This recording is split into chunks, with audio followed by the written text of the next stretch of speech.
Welcome to Reflections, a program where we discuss values and virtues for the transformation of the individual and the society in general. I am Father George Ehusani, and I have with me in the studio once again Dr. Chima Asonye, who is very passionate about mental health. So he is the founder of the Nigerian Mental Health. And in the first segment, we discussed about mental health bill and why we all should put our voices together and put pressure on the president to assent to the bill that has already been passed by the National Assembly.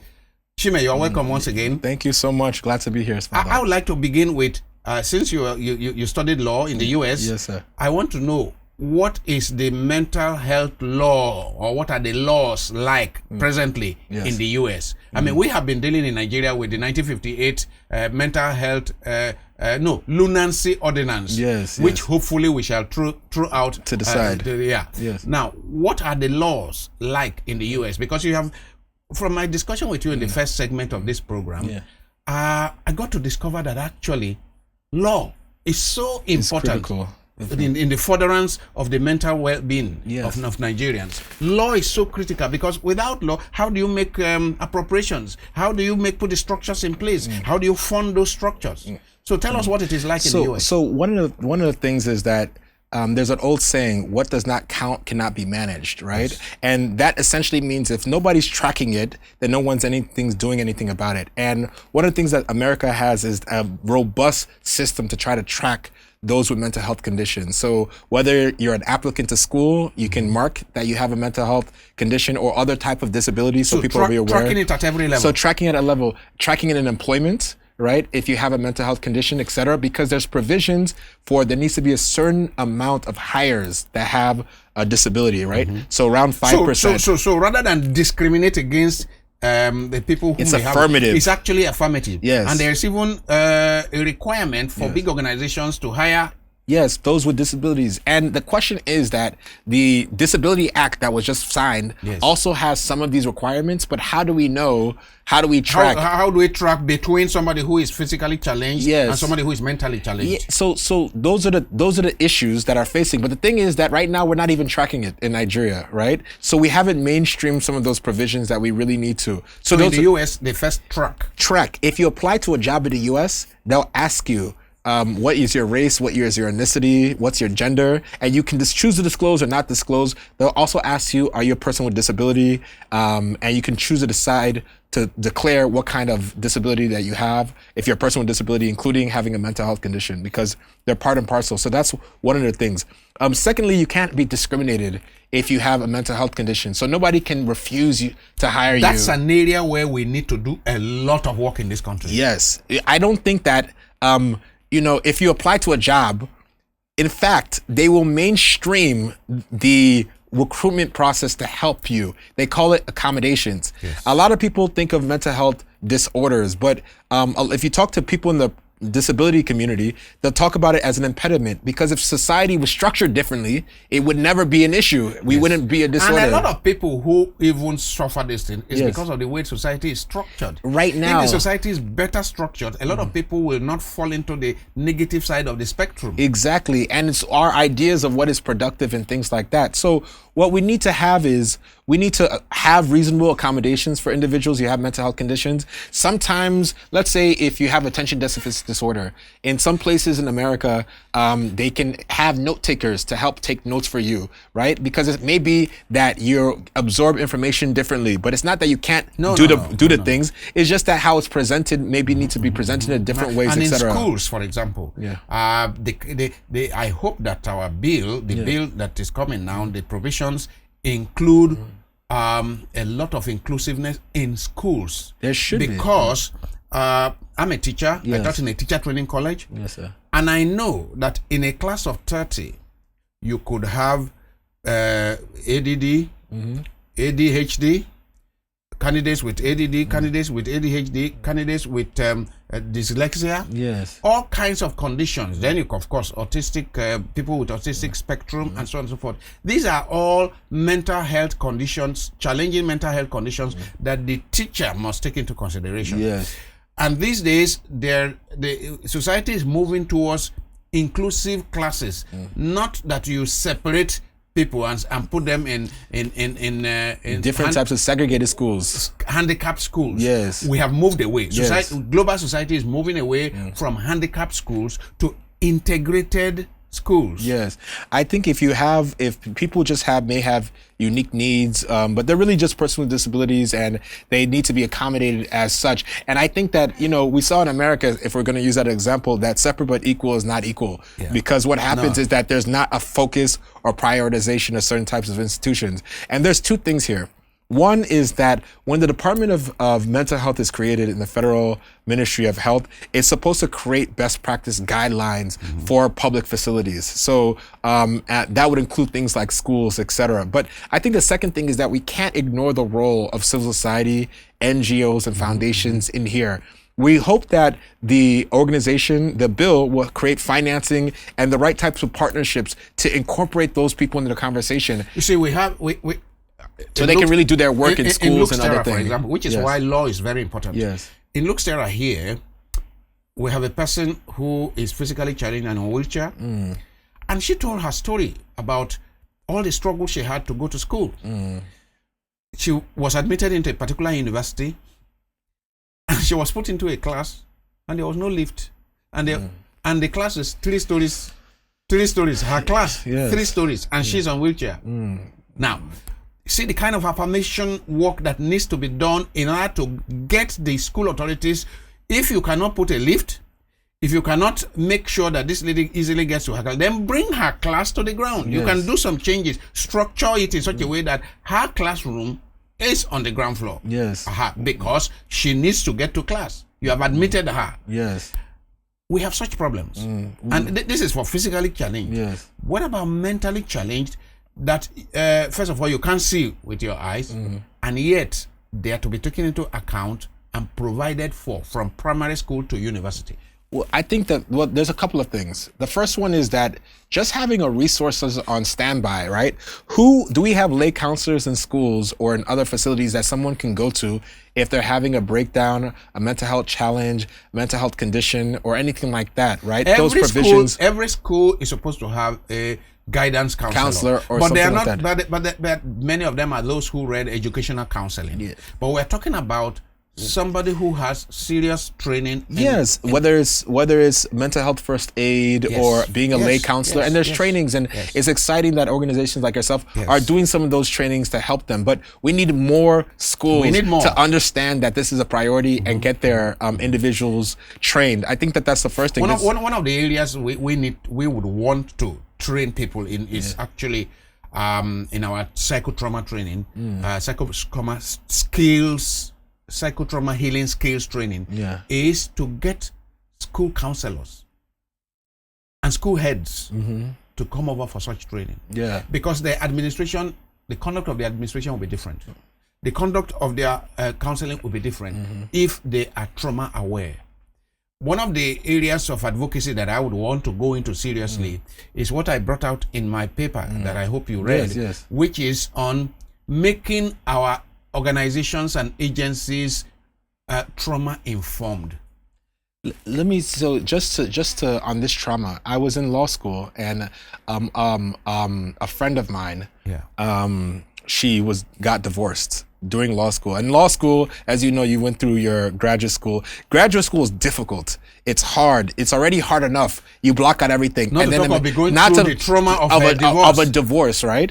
And what happened was that student affairs was aware of it. There was conversations, and she was allowed to take a break if she wanted to from school, just to sort herself out, to reflect as your program. One challenge does not add to another and right? Crush her. And people face all types of issues. Now, that is a traumatic event in your lifestyle, but some people face PTSD, as we mentioned, and bipolar, and so there needs to be an ability for a safe space where someone feels comfortable sharing that conversation. Do you have that person within the administration that someone can talk to?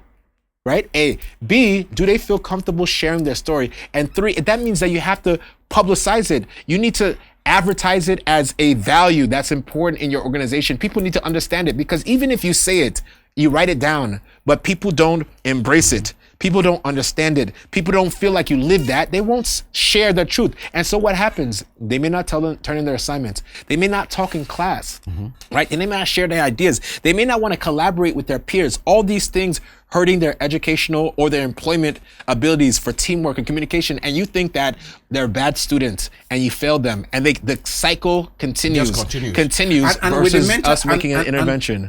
With the mental health challenge of one person, it affects a whole swath of people. Yes. So you have a mental health challenged person in a family. Everybody in the family is affected. Yes. So you are either, it's like we talk about HIV/AIDS. Yes. There are those that are infected and there are those that are affected. Yes, by the situation. It's the same thing. You have somebody with serious mental health challenge. That person is affected, but then a whole range of people in the family are affected. In the school are affected. Are affected. In the community. Yes. And people shouldn't, and I think that it's important for us to understand that this isn't a white man's disease. That when we talk about people affected, Nigerians are affected. So Nigeria has the 7th largest raw number of suicide on the continent of Africa. Terrible. And the 15th largest, how many? There's over 100 plus countries, and we're 15th in terms of suicide in the world. So when we talk about people being affected, Nigerians are being affected, and where Nigerians are depressed, adolescents are facing some of the highest pressures, Nigerian adolescents in the world, right? There was a study by a UN agency last year as part of International Youth Day, and this shocked me that Nigerian adolescents, more than any other adolescent in the world, face the pressure to succeed more than their parents, than any other adolescent in the world. That brings me back to Lebanon was number 2. That brings me back to actually the reason for this program. Yes. Here. This program here is for values. Yes. Individual and community values for a better society. There are values or disvalues that are driving mental ill health in Nigeria. Yes, sir. The urge to succeed, especially material success, and make money, is so much now. The drive is so much that our young people is driving people crazy. In a country that is doing so badly, materially and economically, we have an overwhelming drive among young people to make the millions. It is pushing people into Yahoo. Yes. Pushing them into Yahoo Plus.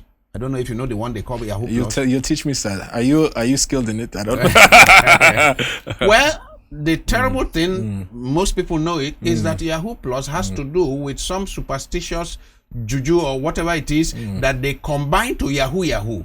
Yahoo is all the internet fraud that they do. 419 scam 419 scam and so on. Yes. Then Yahoo Plus is that they support the Yahoo with some superstitious juju things that may involve human sacrifice, that may involve rituals. I mean, just Google Yahoo Plus and you will read all kinds of nonsense that Nigerians are doing, including university students are engaging in. So part of our mental ill health today is driven by the excessive drive for material success. Yes. And I must add that the acute celebrity syndrome in our society is part of it. See the number of people that were following Hush Puppy. I was even following Hush Puppy. Oh, you were? No, because I honestly, people kept on, I didn't know who Hush Puppy, I was like, Hush what, And then people kept on showing me his Instagram. When you talk to ladies or guys, it would say, did you see what Hush Puppy posted? I said, who's this Hush Puppy? And I went. And the funny thing is, a couple weeks later, I guess I was late. A couple weeks later, he was arrested. He was arrested. You didn't follow him for I long. didn't follow him for too. I didn't follow him for too long. When you have millions of young people following people who are criminally minded, but following people who are thought to be successful, with nobody knowing the background, nobody knowing how they have made the success. Yes. Now we have there's another person who was Invictus or somebody who was also arrested in the US. Yes. But the number of young people following simply because he's flashing the millions around. Yes. Now, what is the root now? A lot of people have not been well formed in our society, and we're just talking of money, just money and big money. Yes. When people are speaking about money in this country, they're not speaking about work, about hard work. Well, I mean, what happened? What was that? Thing that people were doing where they're putting their money in the fraud scheme? MMM. Thank you. You know, so there's a lot of get rich quick schemes. And then today it is sports betting. Yeah. So so all these conversations. And at the end of the day, I hope you know Yes. that when people have such high expectations, somebody who is doing nothing, he has no skills, he has not been well trained, no skills, but he's dreaming of millions. He's dreaming of all of a sudden becoming a millionaire. Now, where would it land people? Well, it will land he and her because we have a lot of unemployed ladies. It would land them in what we see, where they have these desires where they can't get the aspirations, right? So and they need depression, anxiety, etc. Which is why we have the figures so high on the continent. And some people are committing suicide.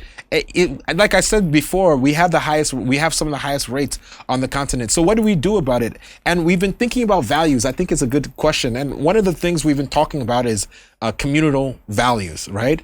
First of all, we need to be thinking about how do we get these messages out to lay individuals, right? How do we get these in rural communities, in villages, etc., like that? One of the dimensions that I have been working on at Terra faith leaders is that even a lot of the new churches are promoting mental ill health by giving people false hope of wealth and prosperity that has no foundation. I would hope that individuals would think about this, and we would train faith leaders to recognize signs where we think about faith, but they also are connected to organizations where they can do referrals. If need be. The issue is this. Before them, the issue is what is the content of a lot of the preachings, especially I talk about prosperity preaching. Yes. Now, prosperity has to be based on certain foundation.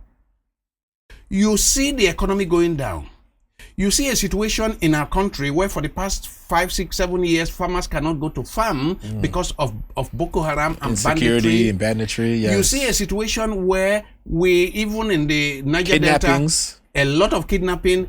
So the indices for economic prosperity are all down. Yes. Then you are preaching that if you can come to our church, you become millionaire. Now, such people for me should be arrested, because they are leading people to mental breakdown. Because you see, when you believe them, and a lot of you young people believe them, when you believe that, if we go to this church or you go to that church or say this prayer or do this vigil or so on and so forth, you become rich. Now, what if you do it faithfully 2, 3, 4, 5 years? Yes. And nothing is happening in terms of whatever. Either you take to crime or you break down mentally. So I have two thoughts about this when it comes to faith. I think about faith in action. So I think that one of the things that faith, church, mosque leaders should be doing is that, what did it mean when your people are struggling, they don't have jobs, right? And we need to connect them to jobs, whether in job fairs or job boards, especially to help people's congregation. That's my personal thought. And then the second thing is that we need individuals to be inclined towards action. Right? We can pray, but if people don't know people's vulnerability, I don't think that they support. I think a lot of what faith leaders should be doing is that we reinforce it by just giving testimony. So a church or a mosque will call people and they'll say, please deliver your testimony. I think it's important. But I also want to hear your struggle, because I may be able to support you. I may be able to help you in my thought, right? So if you're struggling and I may have the resources as a member, believer, then I can support you. In our church, Catholic Church, we have the St. Vincent de Paul group. Okay. That is their task. Okay. And everybody in our system knows that if you go to St. Vincent de Paul, you are struggling, that they are often able to mobilize some little help for here. Resources. You need housing. Yes. Social services. All kinds of social services. Which is key. Yeah. So in the Catholic Church nation, actually globally, we have the Justice and Peace Commission and we have the St. Vincent de Paul group. These two groups, they reach people. Then we have the Legion of Mary. Now, they reach people at various levels and people who are suffering. So practically every church, we have thousands and thousands of Catholic churches. Every church has a St. Vincent de Paul group. Now, almost every church has a Justice and Peace Commission. Now, and what that does is that when you have this kind of problems, like you are saying, Yes. We don't do too much of testimony, but we do much of people going to these groups. Yes. So what you are saying is, before you break down mentally, Yes. you belong to a faith group, whether Yes. Christian or Muslim. Yes. Go to your faith community and tell them what your problems are. Yes, and the faith leaders should be open to that. It's not just faith leaders, though. It is leaders in community, it's organizations. We need our leaders, and I'm saying that across disciplines, levels of whether it's in employment, whether it's in government, whether it's in agencies, whether it's faith. We need them to say that this is important for us, and you can come and tell us our struggle. We have to embody it as an ethos. We need to normalize these kind of conversations. Let's put it this way. We need leaders at every level and in all sectors to know that people are going through a lot. Yes, yes. And to be open to listen to people. Somebody is... there's just been a tragedy. Okay, look at Imo State and other states now with a lot of violence going on. So you're going to get people whose relation died. You're going to get people whose person was kidnapped. You're going to get people who left their homes. You know, a member of our chapel was kidnapped. Yes, and then we had to mobilize to see how the person is going to be released and so on and so forth. But the person after being released needs psychological care. Exactly. Now, every workplace, every worship place, every club, every school needs this sensitivity to these issues. Yes, but and as we look to the sensitivity at all levels, right?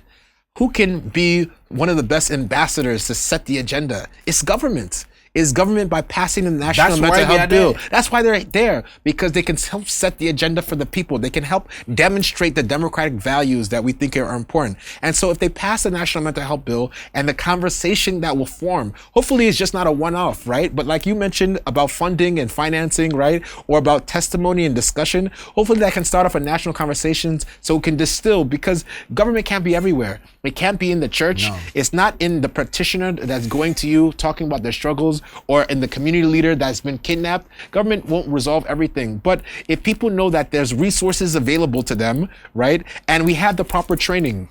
So for instance, I'm not a psychologist, I'm not a psychiatrist, right? But I've done some training around mental health. And I think that it's hard for anybody to hear that someone's depressed. What is it that you say? What is it that you do? When you say that, oh, don't worry, that you'll get over it. No, people need to be trained. That's what we are doing here. Yes, people which is should really be good. Trained in basic psychological awareness. Yes. And particularly in a troubled society like our own, in basic psychotrauma awareness.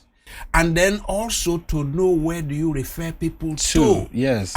So that's what we do. We train pastors, we train teachers, we train, health professionals, we train various groups of people across the board on these basic skills, so that people can know that, okay, this person, the kind of thing this person is saying now, he may be having a mental health challenge.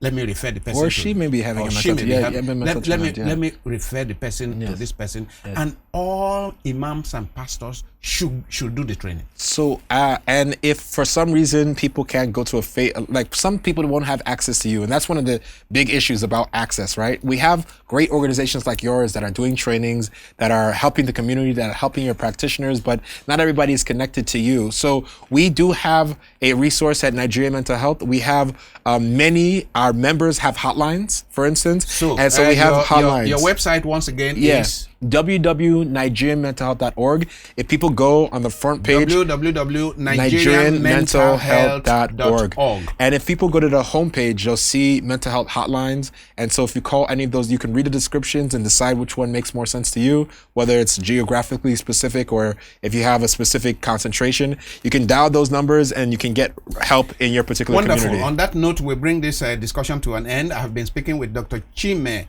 Asonye, founder of Nigerian Mental Health. Simply Nigerian mental health. Google it, and then you will find some help there. And those who are mental health professionals, please, this coalition, let's join, so that we can have a common voice in pushing for the signing into law of the bill by the president, and also in enlightening people on what we need to do in order to improve our well-being in this country, which includes critically mental well-being. Thank you very much. Thank you so much, Father, for having me. Thank you. Thank you.